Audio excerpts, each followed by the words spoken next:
अस्सलाम वालेकुम। मैं अपना नाम और जगह का नाम नहीं बताना चाहूँगा, लेकिन एक वाक़या है जो मैं शेयर करना चाहता हूँ, जो मेरे साथ हुआ था। और मैं ये बताता चलूँ कि ये वाक़या तकरीबन 5 साल पुराना है और ये वाक़या यूके के अपार्टमेंट में मेरे साथ हुआ था। अभी मैं आजकल पाकिस्तान आया हुआ हूँ। मेरे दोस्त ने आपके चैनल के बारे में बताया, तो सोचा मैं भी अपना वाक़या शेयर करूँ। मैं यूके में बहुत टाइम से रह रहा हूँ। जब मैंने 2012 में ग्रेजुएशन की थी, उसके बाद से मैं यहीं रहता हूँ, यहीं जॉब करता हूँ। कभी कभी 3 या 4 साल में पाकिस्तान का चक्कर लगाता रहता हूँ। मैं यहाँ अकेला अपार्टमेंट में रहता हूँ। मेरी जॉब छोड़ने के बाद मैं कहीं और जॉब पे लगा था, तो जो मेरा अपार्टमेंट था वो मेरी न्यू ऑफिस से काफ़ी दूर था, तो मुझे अपार्टमेंट चेंज करने की ज़रूरत पड़ी। मुझे अपने ऑफिस के करीब एक अपार्टमेंट मिला, काफ़ी अच्छा और बहुत बड़ा मिल गया था। जो मेरे अकेले के लिए एक बड़ा अपार्टमेंट मुनासिब पैसों में मिल रहा था, तो मैंने फ़ौरन ही यहीं लेने का फ़ैसला कर लिया था। और मुझे यहाँ रहते हुए 1 वीक ही हुआ था। मेरे अपार्टमेंट की विंडो से सामने अपार्टमेंट्स थे जिनकी विंडो से साफ नज़र आते थे वहाँ के रूम वगैरह। मैं जस्ट देख ही रहा था कि मेरी नज़र बिल्कुल मेरे विंडो के बिल्कुल सामने वाली विंडो पे पड़ी। मैंने देखा कि कोई ब्लैक शेडो सा है सामने अपनी विंडो पे, और लग रहा था कि कोई इंसान खड़ा हुआ है और देख रहा हो। जैसे चेहरा नज़र नहीं आ रहा था बिल्कुल भी, पूरा ब्लैक था और कोई हरकत भी नहीं कर रहा था, स्टिल खड़ा हुआ था और ऐसा लग रहा था जैसे मेरे अपार्टमेंट की तरफ घूर रहा है। मैं उस वक्त अजीब परेशानी में मुब्तला हो गया। मैं इतनी गौर से देखने की कोशिश कर रहा था, यही सोच के कि मेरा वहम है या कोई और शेडो होगा, लेकिन जितनी देर मैंने देखा मैं उस वक्त बहुत परेशान रहा। वो इंसान का शेडो था, वो बिल्कुल भी हरकत नहीं कर रहा था और बिल्कुल ऐसे जैसे कोई बंदा खड़े हुए देख रहा है। मेरी हालत उस वक्त बहुत ख़राब होने लगी। मैंने फ़ौरन विंडो बंद की और पर्दे आगे करके अपने काम में लग गया था सुबह ऑफिस जाने के लिए। जब मैं ये देख रहा था तब तकरीबन रात का टाइम था, 11 बजे का, और मैं अपने आप को समझा रहा था कि हो सकता है कि किसी और चीज़ का शेडो होगा, सुबह ही पता चलेगा दिन में। जब मैं इस अपार्टमेंट में आया था तो किसी भी चीज़ को मैंने नोटिस नहीं किया था और ना ही सामने अपार्टमेंट की तरफ देखा था।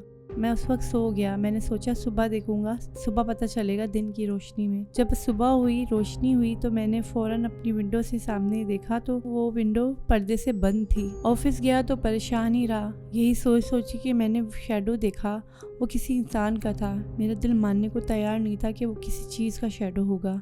मेरी एक दिन तबीयत ठीक नहीं थी तो ऑफिस से जल्दी चला गया था। घर आया तो मैंने फिर ऐसे ही चेक किया तो कुछ नज़र नहीं आ रहा था। दिन के टाइम मैं खाना बनाने में लग गया, अपने काम किए। जैसे ही रात हुई मैं विंडो पे आया देखने के लिए कि शायद अब कुछ चेंज हो, लेकिन फिर वही इंसान नुमा शेडो खड़े हुए देखा। उस वक्त कुछ समझ नहीं आया, अजीब घबराहट होने लगी थी। मैं बहुत ही बेचैन सा रहने लगा था। जब जब देखता था बाकायदा ऐसा था जैसे कोई काला सा बंदा देख रहा हो मेरी तरफ। मैंने देखना बंद कर दिया था क्योंकि मुझे बहुत ज़्यादा डिस्टर्ब कर दिया था इस चीज़ ने। मैंने सुबह अपने ओनर को कॉल की, उनको ये सब बताया। उन्होंने कहा कि वो शायद एक वैक्स फिगर है, एक आर्ट गैलरी चल रही थी, मैंने भी उसका एग्जीबिशन देखा था। वैक्स फिगर बहुत रेयर लगते हैं, जैसे असल में इंसान हो। कमाल का काम है, तुम्हें ज़रूर देखना चाहिए। ये सुनकर मैंने सुकून का सांस लिया। एक दिन मैं उस बिल्डिंग में गया जो मेरे घर के सामने थी, ताकि अपने दिल को तसल्ली दे सकूँ।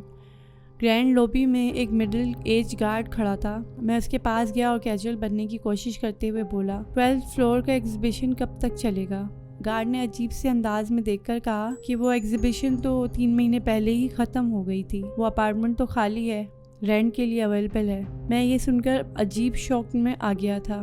मुझे यकीन नहीं आ रहा था। मैं बस चाह रहा था कि मैं उस अपार्टमेंट को देखूं किसी तरह कि वहाँ क्या है। मैंने गार्ड से पूछा, क्या ये वाकई खाली अपार्टमेंट है? मैंने कहा कि मैं उस अपार्टमेंट को देखना चाहता हूँ, ओनर या किसी एजेंट का कांटेक्ट मिल सकता है? गार्ड ने कहा कि आप शाम में आ जाएं, शाम में मिलिएगा एजेंट से। शाम को जब सूरज डूब रहा था मैं स्टेट एजेंट के साथ उस अपार्टमेंट में गया। अपार्टमेंट का हाल खास्ता था, ना फ्लोरिंग थी ना पेंट, और एक चीप सा सफ़ेद कपड़ा खिड़की के ऊपर लटका हुआ था जो पर्दे का काम कर रहा था। मैंने एजेंट से पूछा कि क्या कोई यहाँ रिसेंटली आया हुआ था या रुका है, तो एजेंट ने कहा कि बहुत कम ही चांस है, मेरे पास ही कीज़ हैं, ऑनर बाहर रहता है और यहाँ सिक्योरिटी सिस्टम भी बहुत अच्छी है। मैं उस वक्त बहुत ज़्यादा अजीब सोच में, परेशानी में मुब्तला हो गया था कि ये कैसे हो सकता है, वो क्या चीज़ है जो मैंने देखी। अगर ये पर्दा भी जो विंडो पे है वो किसी भी तरह से इंसान का शेडो नहीं बन सकता जिस तरह वो दिख रहा था पर्दा। मैंने सोचा इस अपार्टमेंट की विंडो से अपने अपार्टमेंट की विंडो देखूं तो कैसी दिखती है। मैंने एजेंट से कहा कि क्या मैं विंडो देख सकता हूं, तो उसने कहा कि आप चेक कर लें, देख लें घर। उन्हें लग रहा था कि मैं कोई घर देख रहा हूँ अपने लिए। जब मैंने पूरा घर चेक किया कुछ अजीब नहीं लगा। मैं विंडो के पास आकर उस वक्त विंडो से उस सफ़ेद कपड़े को हटाकर खिड़की के पास गया और अपने अपार्टमेंट की तरफ देखा। लेकिन एक अजीब बात हुई। मुझे बहुत अच्छे से याद था कि मैंने अपने बेडरूम के पर्दे बंद किए थे, लेकिन अब वो खुले हुए थे। मैं फोकस करते हुए अपने अपार्टमेंट का सीन देखने लगा और आप यकीन मानो उस वक्त मेरा दिल ऐसा हो गया लगा जैसे बंद हो गया हो। विंडो के सामने मेरे बेडरूम में एक काला साया था, बिल्कुल वैसा ही जैसे मैं हर रात देखता था। मैं एकदम से पीछे हटा। मेरी हालत ऐसी थी उस वक्त मेरे पैर उस जगह पे जम गए हों जैसे।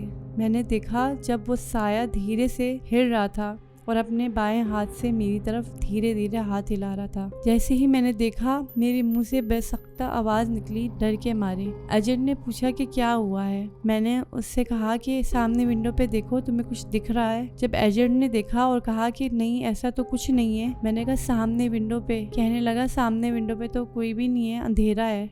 मैं बहुत ज़्यादा परेशान हो गया था। इस वक्त मेरी हालत बहुत बुरी हो गई थी। देखकर समझ नहीं आ रहा था कि क्या हो रहा है, किसको बताऊं और कैसे समझाऊं कि मैं क्या देख रहा हूं। उस वक्त तो मैं बहुत ही ज़्यादा डर गया था। मैं घर जा नहीं सकता था।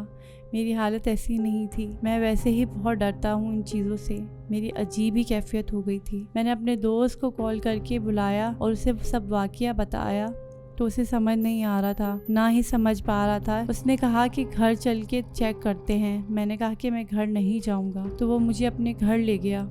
वहाँ भी बहुत परेशान रहा। मेरे जहन में इतनी बातें घूम रही थी कि वो कौन था, वो इंसान तो नहीं था, वो मखलूक ही थी जो मैंने देखा। मुझे समझ नहीं आ रहा था वो शेडो मेरे अपार्टमेंट में था या सामने वाले अपार्टमेंट में, या मैंने देखा तो शायद मेरे अपार्टमेंट में आ गई होगी।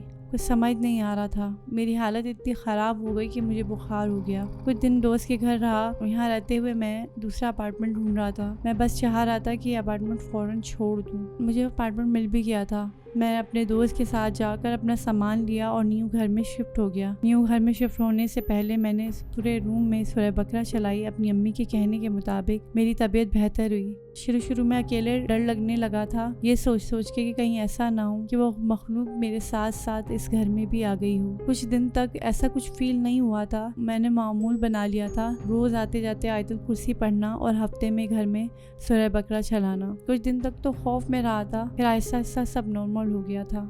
बस यही एक छोटा सा वाक़या था जो मुझे याद आता है जब भी किसी जिन्नात की बात होती है या किस्से कहानियाँ सुनते हैं।